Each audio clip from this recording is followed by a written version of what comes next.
বাজারে সজনে ফুল দেখবো আর এই রেসিপিটা তোমাদের সঙ্গে শেয়ার করব না, সেটা তো হতেই পারে না। খুবই সুস্বাদু আর গরম ভাতের সঙ্গে একদম জমে যায় এরকম একটা সজনে ফুলের রেসিপি তোমাদের সঙ্গে শেয়ার করছি। প্রথমেই চুলোর উপর একটা কড়াই নিয়ে নিতে হবে, তাতে পরিমাণ মতো সর্ষের তেল অ্যাড করে দিতে হবে। প্রায় 3 চামচ মতো সর্ষের তেল অ্যাড করেছি। এবার 4টি আমি বড়ি নিয়েছি, যে কোনো বড়ি নিলেই হবে। আমি এখানে কলাই ডালের বড়ি নিয়েছি। তো একদম লালচে করে ভেজে নিতে হবে, লালচে করে ভেজে নিতে হবে, তাহলে এগুলো একদম মুচমুচে হয়ে যাবে। এবার ওই তেলের মধ্যে 1/2 চামচের একটু কম কালো জিরে, 3টি কাঁচা লঙ্কা চিড়ে এইভাবে অ্যাড করেছি।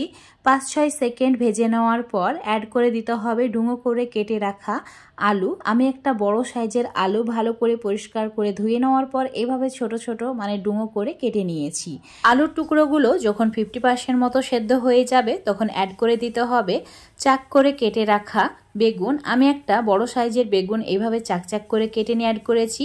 আর খুব ভালো করে এবার আলুর সঙ্গে ভেজে নিচ্ছি। তো বেগুনের টুকরোগুলো হালকা লালচে করে ভেজে নিতে হবে। যেই সমস্ত কিছু ভাজা হয়ে যাবে অ্যাড করে দিতে হবে 4টি শিম। আর শিমগুলো ভালোভাবে পরিষ্কার করে ধুয়ে নেওয়ার পর এভাবে ছোট ছোট করে কেটে নিয়েছিলাম।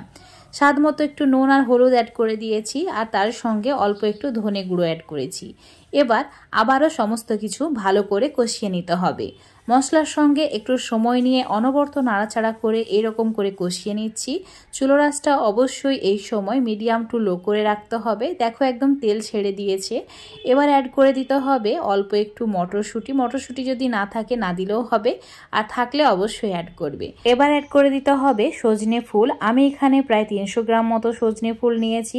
ভালো করে পরিষ্কার করে নেওয়ার পর জল দিয়ে ভালোভাবে ধুয়ে নিয়েছি, তারপর জল ঝরিয়ে অ্যাড করেছি। এবার সমস্ত কিছু মিডিয়াম টু লো আছে 2-3 মিনিট মতো রান্না করে নিতে হবে, যাতে এটার পরিমাণটা একটু কমে যায়। আর কড়াইয়ে যদি একটু লেগে যায় তাহলে অল্প একটু জলের ছিটা দিতে হবে। বেশি পরিমাণে এখানে জল অ্যাড করা যাবে না। সবজিতে যে পরিমাণে জল আছে সেটা দিয়েই রান্না করে নিতে হবে। তো সামান্য পরিমাণে জলের ছিটা আমি দিয়ে আবারও অনবরত নাড়াচাড়া করে রান্না করে নিচ্ছি। দেখো এখানে সমস্ত সবজি গোটা আছে, কিন্তু সমস্ত কিছু ভালোভাবে সেদ্ধ হয়ে গেছে। তো এটা খুব সুন্দরভাবে আমার সেদ্ধ হয়ে গেছে। আমি প্রায় 5 মিনিট মতো রান্না করে নিয়েছিলাম। তো এবার আমি এর মধ্যে অ্যাড করে দেব যে বড়িগুলো আমি ভেজে রেখেছিলাম, সেগুলো ছোট ছোট করে টুকরো করে নিয়েছি, মানে চূর্ণ করে নিয়েছি, সেগুলোকে অ্যাড করে দিতে হবে। একদম এই পর্যায়ে অ্যাড করবে, তাহলে খেতে খুবই ভালো লাগবে। তোমরা চাইলে বড়িগুলোকে গোটাও রাখতে পারো, কিন্তু আমার এইভাবে পার্সোনালি খুবই ভালো লাগে। খুব ভালো করে মিশিয়ে নিয়েছি, আর 1-2 মিনিট মিডিয়াম আঁচে একটু নাড়াচাড়া করে রান্না করে নেব, তাহলেই তৈরি হয়ে যাবে সজনে ফুলের দারুণ সুস্বাদু রেসিপি। এই রেসিপিটা গরম ভাতের সঙ্গে খেতে খুবই ভালো লাগে। আর এই সময় সজনে ফুল খাওয়া শরীরের পক্ষে খুবই ভালো। তো বাজারে যদি সজনে ফুল তোমরা দেখো, অবশ্যই এইভাবে একবার হলেও রান্না করে খেয়ে দেখবে। আর কেমন হয়েছে আমাকে অবশ্যই কমেন্ট করে জানাবে।